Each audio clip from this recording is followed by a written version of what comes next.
प्रदोषो रजनीमुखम के अनुसार सायंकाल के बाद और रात्रि आने के पूर्व दोनों के बीच का जो समय है उसे प्रदोष कहते हैं। व्रत करने वाले को उसी समय भगवान शंकर का पूजन करना चाहिए। बुधवार के दिन इस प्रदोष व्रत के पड़ने के कारण इसका नाम बुध प्रदोष व्रत है। पूजा का शुभ मुहूर्त त्रयोदशी तिथि 3 जुलाई को सुबह 7:10 से लेकर 4 जुलाई को सुबह 5:54 तक रहेगी और प्रदोष का समय शाम के 7:23 से रात के 9:24 तक रहेगा। पूजा का मुहूर्त इसी समय के बीच यानी कि 2 घंटे 1 मिनट तक ही है। प्रदोष व्रत करने वाले को त्रयोदशी के दिन भर भोजन नहीं करना चाहिए। शाम के समय सूर्यास्त में 3 घड़ी का समय शेष रह जाए तब स्नान आदि कर्मों से निवृत्त होकर श्वेत वस्त्र धारण करके तत्पश्चात संध्या वंदन करने के बाद शिव जी का पूजन प्रारंभ करना चाहिए। पूजा के स्थान को स्वच्छ जल से धोकर वहां मंडप बनाएं। वहां 5 रंगों के पुष्पों से पद्म पुष्प की आकृति बनाकर कुश का आसन बिछाएं। आसन पर पूर्वाभिमुख कर बैठें। इसके बाद भगवान माहेश्वर का ध्यान करें।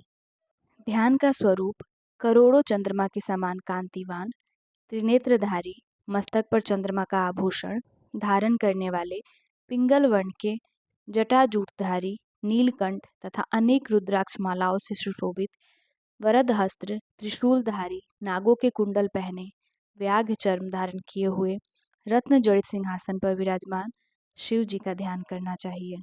प्रदोष व्रत त्रयोदशी अर्थात प्रदोष का व्रत करने वाला मनुष्य सदा सुखी रहता है। उसके संपूर्ण पापों का नाश इस व्रत से हो जाता है। इस व्रत के करने से विधवा स्त्रियों को अधर्म से ग्लानि होती है और सुहागन नारियों का सुहाग सदा अटल रहता है। बंदी कारागार से छूट जाता है। जो स्त्री पुरुष जिस कामना को लेकर इस व्रत को करते हैं उनकी सभी कामनाएं कैलाशपति शंकर पूरी करते हैं।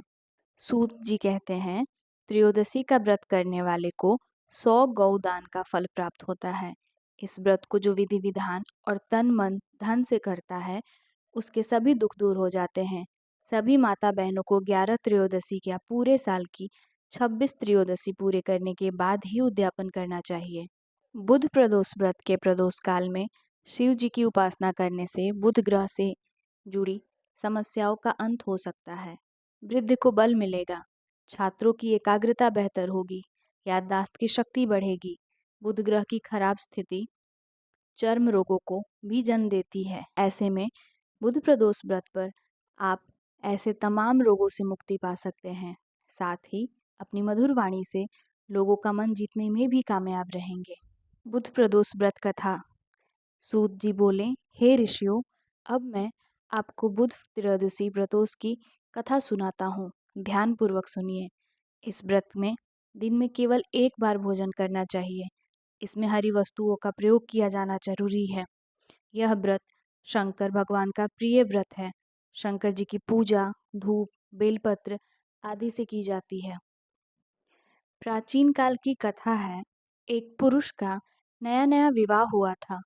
वह गौने के बाद दूसरी बार पत्नी को लिवाने के लिए अपने ससुराल जा रहा था। जब वहां पहुंचा, उसने सास से कहा कि बुधवार के दिन ही पत्नी को लेकर अपने नगर जाएगा। उस पुरुष के सास ससुर ने साले सालियों ने उसको समझाया कि बुधवार को पत्नी को विदा कराकर ले जाना शुभ नहीं होता है, लेकिन वह पुरुष अपनी जिद से रस से मस नहीं हुआ। विवश होकर सास ससुर को अपने जमाता और पुत्री को भारी मन से विदा करना पड़ा। पति पत्नी बैलगाड़ी में चले जा रहे थे। एक नगर के बाहर निकलते ही पत्नी को प्यास लगी। पति लोटा लेकर पत्नी के लिए पानी लेने गया। जब वह पानी लेकर लौटा तो उसके क्रोध और आश्चर्य की सीमा न रही, क्योंकि उसकी पत्नी किसी अन्य पुरुष के लाए हुए लोटे से पानी पीकर हंस हंस कर बतिया रही थी। क्रोध में आग बबूला होकर वह उस आदमी से झगड़ने लगा, मगर यह देखकर आश्चर्य की सीमा न रही कि उस पुरुष की शक्ल उस आदमी से हूबहू मिलती थी। हम शक्ल आदमियों को झगड़ते हुए जब काफी देर हो गई तो वहां आने जाने वालों की भीड़ एकत्र हो गई। सिपाही भी आ गया। सिपाही ने स्त्री से पूछा कि इन दोनों में से कौन सा आदमी तेरा पति है। तो वह बेचारी असमंजस में पड़ गई, क्योंकि दोनों की शक्ल एक दूसरे से बिल्कुल मिलती थी। बीच राह में अपनी पत्नी को इस तरह लूटा देखकर उस पुरुष की आंख भर आई। वह शंकर भगवान से प्रार्थना करने लगा कि हे भगवान, आप मेरी और मेरी पत्नी की रक्षा करो। मुझसे बड़ी भूल हो गई जो मैं बुधवार को पत्नी को विदा करा लाया। भविष्य में ऐसा अपराध कदापि नहीं करूंगा। उसकी वह प्रार्थना जैसे ही पूरी हुई कि दूसरा पुरुष अंतर्ध्यान हो गया और वह पुरुष सकुशल अपनी पत्नी के साथ अपने घर पहुंच गया। उस दिन के बाद पति पत्नी नियम पूर्वक बुधवार प्रदोष व्रत रखने लगे।